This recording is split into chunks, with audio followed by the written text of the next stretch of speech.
আমাদের রায়পুর গ্রামটি পদ্মার কোলে এক শান্ত গ্রাম হলেও তার বুকে ছিল এক গভীর ক্ষত। গ্রামের মানুষের একমাত্র রক্ষা কবচ ছিল একটি দুর্বল বাঁধ। প্রতি বর্ষায় পদ্মার জল যখন ফুলে ফেপে উঠত, তখন এই বাঁধের দিকে তাকিয়ে সবার বুক কেঁপে উঠত। বাঁধের গায়ে বড় বড় ফাটল, তাতে জন্মানো আগাছা আর ক্ষয়ে যাওয়া মাটি তার করুণ অবস্থার সাক্ষী দিত। গ্রামের মানুষ জানত যে কোনো দিন এই বাঁধটা ভেঙে যেতে পারে, কিন্তু দারিদ্র্য ও অসহায়তার কারণে এর মেরামতের কোনো উদ্যোগ নেওয়া হয়নি। গ্রামের সবচেয়ে প্রবীণ ব্যক্তি হরিদাস কাকা প্রায়ই একটা করুণ গল্প শোনাতেন। তার গল্পটা সবার কাছে নিছক কুসংস্কার হলেও আমাদের 3 বন্ধু, আমি, রবি আর দীপক, এর কাছে ছিল এক অজানা রহস্য। কাকা বলতেন 50 বছর আগে এই বাঁধটা ভেঙেছিল। সেই ভয়ঙ্কর বন্যায় গ্রামের এক নতুন বউ মিনু তার স্বামীকে বাঁচাতে গিয়ে নিজেই নদীর স্রোতে ভেসে গিয়েছিল। তার লাশ কখনো খুঁজে পাওয়া যায়নি। গ্রামের মানুষ বিশ্বাস করত যে তার অতৃপ্ত আত্মা এই বাঁধের ওপর ঘুরে বেড়ায়, আর সে নাকি নিজের জীবনের বিনিময়ে বাঁধটাকে রক্ষা করার চেষ্টা করে। এক ভরা বর্ষার রাতে যখন টিপ টিপ বৃষ্টি পড়ছিল, আমরা 3 বন্ধু নদীর ধারে গেলাম।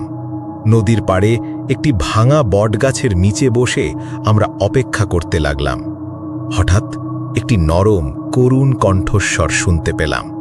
তোমরা কি এই বাঁধটাকে বাঁচাতে এসেছ? অন্ধকার থেকে একটি অস্পষ্ট ছায়া বেরিয়ে এলো। ছায়াটা একটি সাদা শাড়ি পরা মেয়ের মতো দেখতে। তার চোখ দুটোতে ছিল গভীর দুঃখ, যা বৃষ্টির জলের মতোই টলমল করছিল। আমরা ভয়ে ভয়ে বললাম, আপনি কে?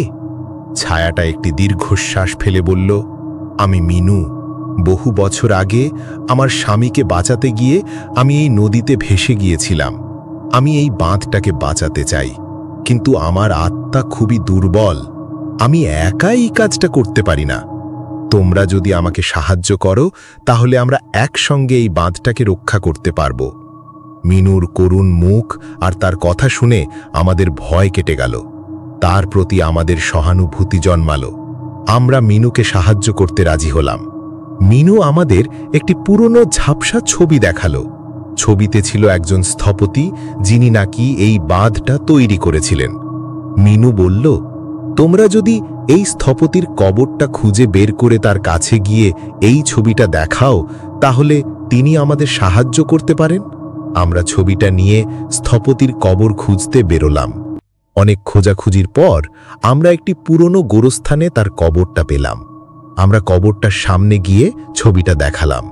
হঠাৎ কবরের উপর থেকে একটি অদ্ভুত আলো বেরিয়ে এলো। আলোটা ধীরে ধীরে একটি মানুষের রূপ নিল। মানুষটা বলল, আমি এই বাঁধের স্থপতি। আমি এই বাঁধটা এমনভাবে তৈরি করেছিলাম যে এটা ভেঙে যাবে না, কিন্তু একটি অভিশাপের কারণে এটা দুর্বল হয়ে পড়েছে।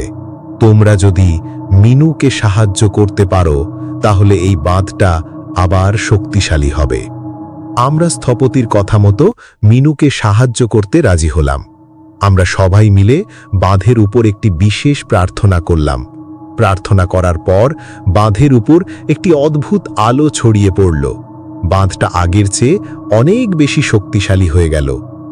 মিনু হাসি মুখে আমাদের দিকে তাকিয়ে বলল, তোমরা আমার সবথেকে বড় বন্ধু। তোমরা আমাকে মুক্তি দিলে। এই কথা বলেই মিনুর আত্মা শান্তিতে মিশে গেল। এরপর থেকে আর কখনো বাঁধ ভাঙেনি, আর গ্রামের মানুষও আর কখনো ভূতের ভয় পায়নি। আমরা বুঝতে পারলাম, কিছু কিছু ভূত শুধু ভয় দেখাতে আসে না, তারা সাহায্য করতেও আসে।